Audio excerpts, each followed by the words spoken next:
Salut à tous et bienvenue dans votre émission Leitmotiv, l'émission qui vous donne du peps et de la motivation en 26 minutes chrono. Aujourd'hui, nous vous proposons de découvrir l'histoire d'un homme qui est une référence dans le milieu de l'optique en France. Très jeune, il y poursuit ses études, fait ses premiers pas dans le milieu professionnel. Il devient très rapidement l'un des rares Africains patron dans un magasin d'optique en France. Constant Kwasiblé, l'opticien, est aujourd'hui notre invité dans Leitmotiv.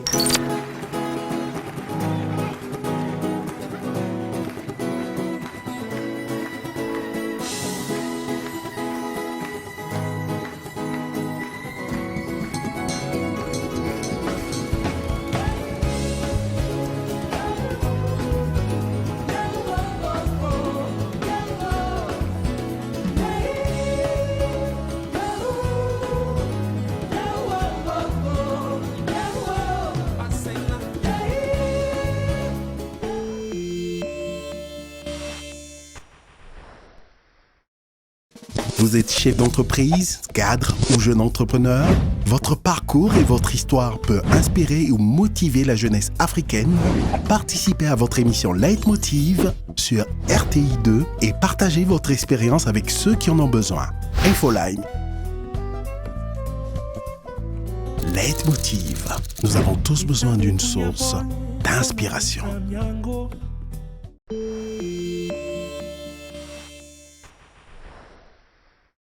Monsieur Constant Kwasiblé, bonsoir.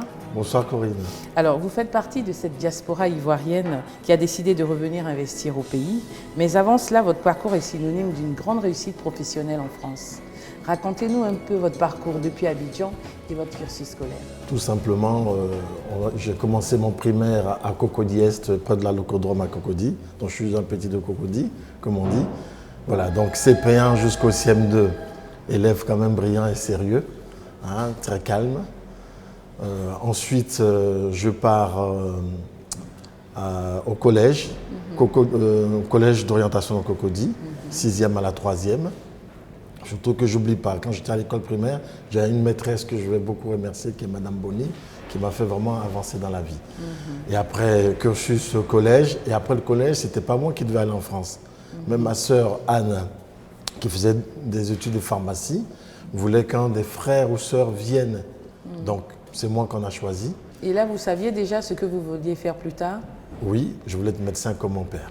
Voilà. Et mon père, c'est important parce que quand je partais, il me dit, quand tu vas chez les Blancs, là-bas, il faut apprendre leur culture, mais n'oublie jamais d'où tu viens.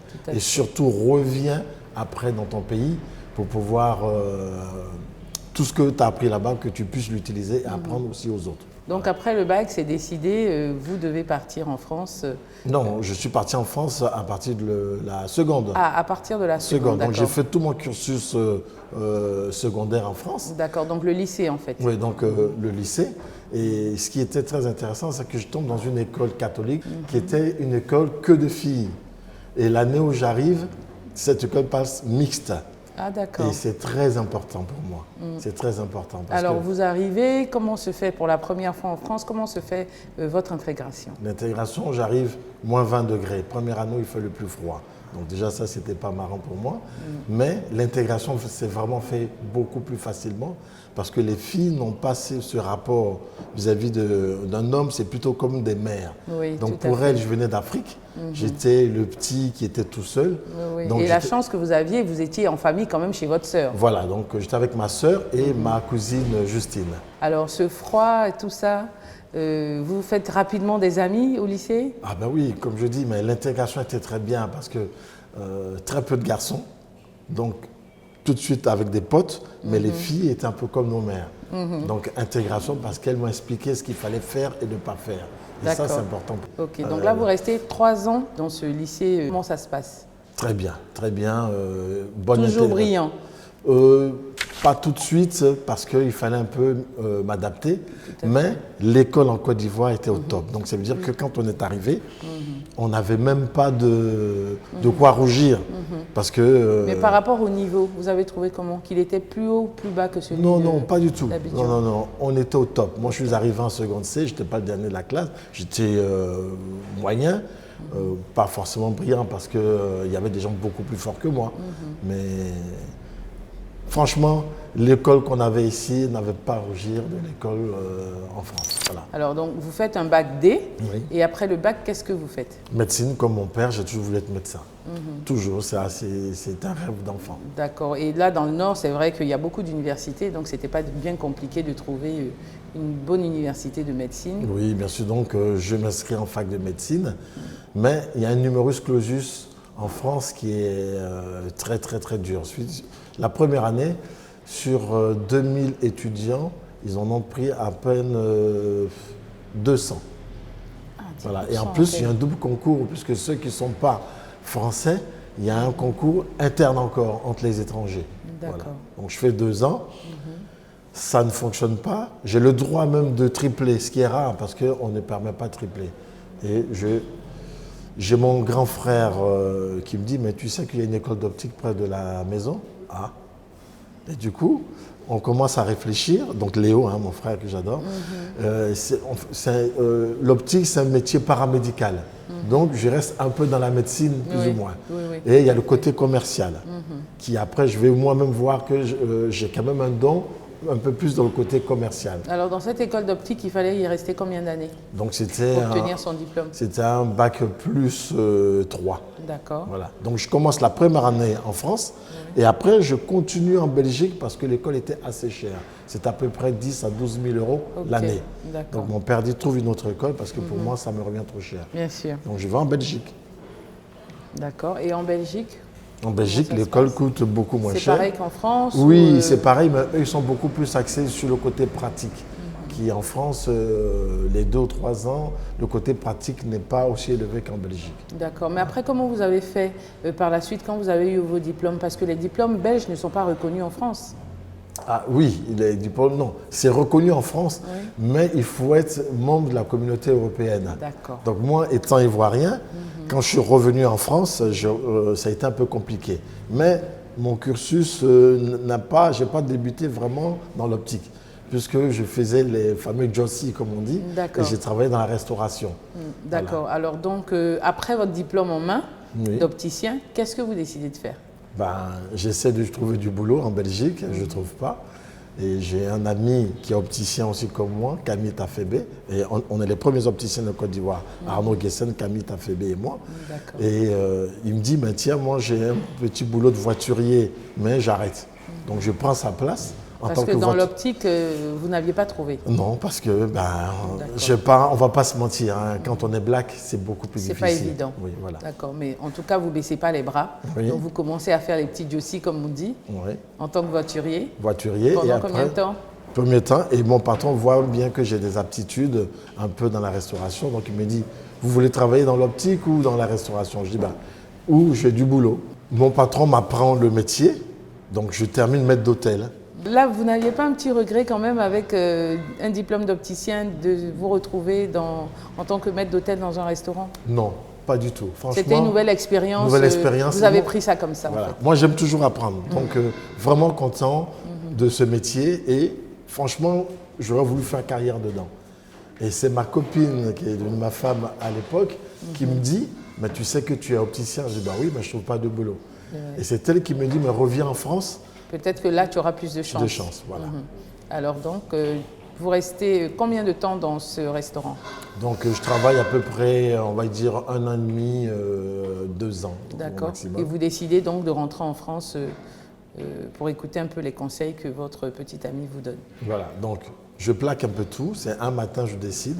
Et c'est là même que j'arrête Au regret de votre employeur, je Oui, au crois. regret. Et j'arrête même tout. J'arrête de fumer déjà même. Et tout. bah, c'est bien, voilà. bravo. Donc, je reviens en France, nouveau départ. Une nouvelle vie, un nouveau Nouvelle vie. départ. Ouais. Et puis, quand je reviens en France, je cherche du travail. Donc, je parcours les opticiens. Et je tombe dans un magasin, un jeune homme qui me dit, écoutez, moi, j'arrête mon travail demain. Donc, il y a une place. Tout à fait. Mais justement, pour le jeune Africain diplômé que vous étiez, quelles ont été les barrières auxquelles vous avez été confronté dans cette recherche de travail? Dans cette recherche du travail, en fin de compte, au départ, quand j'allais me présenter, il y a beaucoup de gens qui ne me recevaient même pas. Voilà, donc ça, c'est pas facile. C'est frustrant. Oui, c'est frustrant. Mais on ne baisse jamais les bras. Mon Tout père, à comme me fait. dit, on se bat, toujours. fait. Un Kwasiblé ne baisse jamais les bras. Ça, c'est notre devise. Ça. C'est super. Voilà. Alors? Donc, je continue de parcourir tous les opticiens, donc avec mon CV. Et la chance finit par sourire. Je tombe sur un jeune homme qui appelle son patron, M. Bertrand Fievé, c'est lui qui m'a fait dès le départ. Et il dit au patron, mais c'est un noir. Il dit, mais moi je m'en fiche. Envoyez-moi son CV. Et il voit que j'ai un CV atypique, diplômé d'une école d'optique, mais ayant travaillé comme maître d'hôtel dans un restaurant gastronomique. Alors, quand il vous reçoit, qu'est-ce qu'il vous dit? Ça a été le bonheur parce qu'il me reçoit bien. On ne parle pas optique, on parle plutôt vin, cigare. Et là, on tombe dans mon domaine puisque je travaille dedans. Oui, oui. Voilà. Et pendant l'entretien, on est en train de fumer le cigare. Il me dit, vous voulez fumer un cigare? Je dis oui. Et puis on y va. Donc son associé arrive, elle me dit, mais attendez, c'est un entretien, vous êtes en train de discuter. Et il me dit, j'ouvre un magasin dans 3 mois, c'est vous qui êtes le gérant. Et vous commencez demain, je vous forme. Ah ben bravo. Alors, Monsieur Kwasiblé, je vous propose de revenir sur votre parcours juste après une courte page de publicité.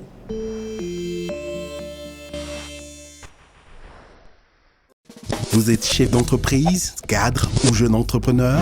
Votre parcours et votre histoire peut inspirer ou motiver la jeunesse africaine?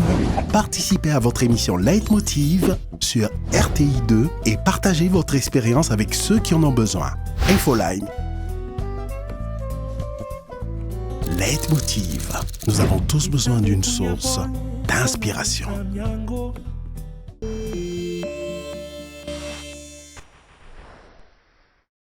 Nous sommes de retour avec notre invité, M. Constant Kwasiblé, opticien ivoirien qui, après plus de 20 ans en France, a décidé d'ouvrir une enseigne d'optique ici à Abidjan.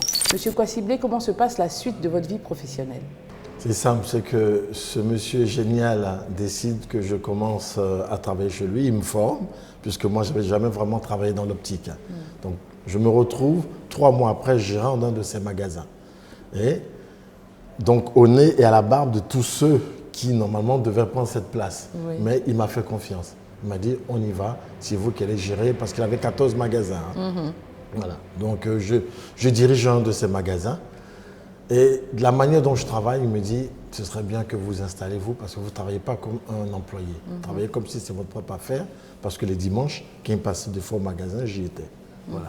Donc il apprécie vraiment votre travail. Il apprécie et il veut même s'associer avec moi pour qu'on ouvre un magasin ensemble. Voilà. Alors vous restez avec ce monsieur pendant combien de temps? Je reste avec lui pendant 2 ans, mais en fin de compte, je reste avec lui pendant 2 ans, mais n'étant pas français, il a fait une erreur, c'est que mon diplôme belge n'est pas valable en France parce que je ne suis pas membre de la communauté européenne. Voilà. Alors donc, comment ça se passe? Comment Ça se vous passe faites qu'il est obligé de vous licencier? Oui, de me licencier. Et ça, je m'en souviendrai toujours, c'est un 31 décembre, je ne sais plus de quelle année, mais ça a été dur. Monsieur Kwasiblé, vous encaissez le choc donc de cette fin de contrat avec votre employeur, avec qui vous entendiez très bien. Comment donc se passe ce retour un peu à la maison, à rechercher du travail? Donc, socialement, ce n'est pas facile parce que vous êtes gérant d'un magasin, vous vous retrouvez sans boulot. Donc, moi, pour rebondir, je dis tout simplement, je vais reprendre des études de création d'entreprise, beaucoup plus spécialisées dans l'optique. Et entre deux, je fais des remplacements dans certains magasins en France. Donc, je me retrouve pendant 6 mois à faire cette formation de création d'entreprise, mais je fais en même temps des remplacements dans des magasins d'optique. Et c'est de là que je tombe sur un magasin d'un monsieur qui est très malade, qui va mourir. Donc et sa femme, âge? Oui, et même pas, c'est un monsieur assez jeune. Ah, ok. Ouais, il a un cancer du maxillaire. Aïe, aïe, aïe. Et monsieur Oné, paix à son âme, sa femme me dit, bah, moi je ne suis pas opticienne, vous gérez l'affaire pour moi. Et Ah ben oui, c'est une aubaine. une aubaine donc, mais par contre, on me donne quand même le droit de pouvoir faire des remplacements. Donc, vis-à-vis de la sécurité sociale, je suis en règle. Voilà. Donc, je gère ce magasin pour cette dame, donc Madame Oné. Et le monsieur, avant de mourir, dit, vous vendez le magasin à Monsieur Constant. Parce que là-bas, on m'appelle plus Monsieur Constant que Monsieur Kwasiblé. Voilà. Et c'est comme ça que j'ai racheté cette affaire, tout simplement, quand le monsieur est décédé. Donc, il y a eu quelques petites difficultés pour les avoir, mais simplement, beaucoup de chance dans ma vie. Donc là, vous faites des remplacements. Vous travaillez un peu à plein temps dans cette boutique de non, Monsieur Oné. oui, Donc que non. des remplacements. Voilà, donc Jusqu'à l'achat de ce magasin. de ce magasin. Donc, Alors il se passe combien de temps? à peu près, on va dire 1 an. 1 an, Un d'accord. an. Donc Un au an. bout d'1 an, vous décidez donc de racheter Oui. cette boutique d'optique, Et ce magasin d'optique. je n'ai pas d'argent. Comment vous faites alors? Ben voilà, il y a un monsieur, Maurice Gruson, banquier, avec qui de temps en temps je mangeais le midi. Il me dit, mais pourquoi vous ne rachetez pas ce magasin? Donc quand même une connaissance. On va dire une connaissance. Mais je vais au bluff, je lui dis, ben, si vous me prêtez de l'argent, il me dit, je fais quelque chose que je n'ai jamais fait, je vais vous faire un chèque pratiquement en blanc. De combien est-ce que vous avez besoin? Je dis, moi j'ai besoin de 10% de la somme pour bloquer l'affaire. Ben, alors là, Monsieur Kwassiblé, vous avez une chance de, j'ose pas dire le Oui. mot, parce que être black en France, ne pas avoir d'argent et pouvoir obtenir un crédit à la banque, il faut quand même le faire. Ouais. Et c'est même pas le crédit, mais c'était simplement pour la signature, il fallait déposer un chèque de 10% de la Ouais, somme. une garantie. Ouais. Donc, et lui, il me fait un chèque. Comme il me ça, dit, sans voilà. garantie, sans Je rien. passe, il me dit c'est combien, il fait le chèque, je donne au notaire. Et donc l'affaire est bloquée pour moi. Et après, j'allais maintenant chercher l'argent parce que lui, c'était pas une grande banque. Hein. On ne pouvait pas prêter pour tout. Et j'ai fait 14-15 banques. Et là, ça ne marche pas. Et encore, deuxième coup de chance. Deuxième coup de chance. Oui. C'est le fils d'une de mes meilleures clientes qui m'adore, qui parle toujours de moi à son fils. Et un jour, je tombe sur un banquier, il me dit, ben, votre nom me dit quelque chose. Mais moi, je connais M. Constant qui est noir. Ce n'est pas M. Kwassiblé. Je dis, c'est moi, M. Constant. Il dit, mais ma mère vous adore. Elle parle de tout le temps de vous. C'est une de vos clientes. Encore une deuxième chance. Et puis lui il me dit, on y va. Faites ce que vous voulez, le plus gros magasin. Et je déplace le magasin. Parce que lui, il m'ouvre. Parce que la boutique, là où vous l'avez achetée, elle n'était pas assez passante, c'est ça? Oui, voilà, passante, petit magasin Donc, de vous 60 mètres décidez, carrés. D'accord, de déplacer la boutique à quelques mètres où c'est un Oui, endroit plus donc lumineux. à 150 mètres, magasin de 120 mètres carrés. Alors là, une personne très importante dans votre vie intervient pour ce choix de cette boutique et vous n'hésitez pas. C'est qui? Ma mère, qui est une ancienne commerçante au marché Trècheville. Mais je ne sais pas si elle connaît les planètes. Elle me dit, si tu déplaces le magasin, mets-toi un endroit où le soleil passe. C'est très important. Donc du coup, je cherche un local. Et j'ai encore une autre balle. Je trouve un local assez grand qui fait un angle. Je lui en parle, elle me dit, c'est là qu'il faut t'installer. Et tu vas voir, ça va marcher. Et la suite de l'histoire, elle est vraiment belle parce que je pars d'un petit magasin de 60 mètres carrés, un autre magasin de 120 mètres carrés. Mais les chiffres d'affaires ne sont... Quand je passe de l'un à l'autre, ma vie, elle change. Hein. Ah, totalement. C'est-à-dire que... Totalement, j'imagine. Quand j'arrive de l'autre côté, j'étais seul. C'est l'explosion, c'est le boom. Non, c'est même plus que l'explosion. Je passe d'un magasin qui fait à peine 100 000 euros de chiffre d'affaires, donc on va dire, ça fait comment en français? Il fait 60 et quelques millions. Ça fait 60 millions. Et je passe à 600 000 euros de chiffre d'affaires sur 2 ans. Effectivement. Vous imaginez, Un grand donc ça veut changement. dire que presque 600, 700 millions. Donc là, vous arrivez à rembourser les crédits. Ah non, mais ma mission, c'est dire que je déménage parce qu'on avait un petit appartement. On va habiter dans l'un des endroits les plus chics de l'île. Donc j'étais seul, je me retrouve avec 5 employés. Je me retrouve actionnaire. J'imagine que c'est à ce moment-là que vous décidez de vous marier aussi. Oui. Donc Tout là, ça. j'étais marié. La totale. Non, Ah, vous en fin de étiez déjà compte, marié. oui, j'étais déjà marié. Mon fils venait juste de naître. Hein.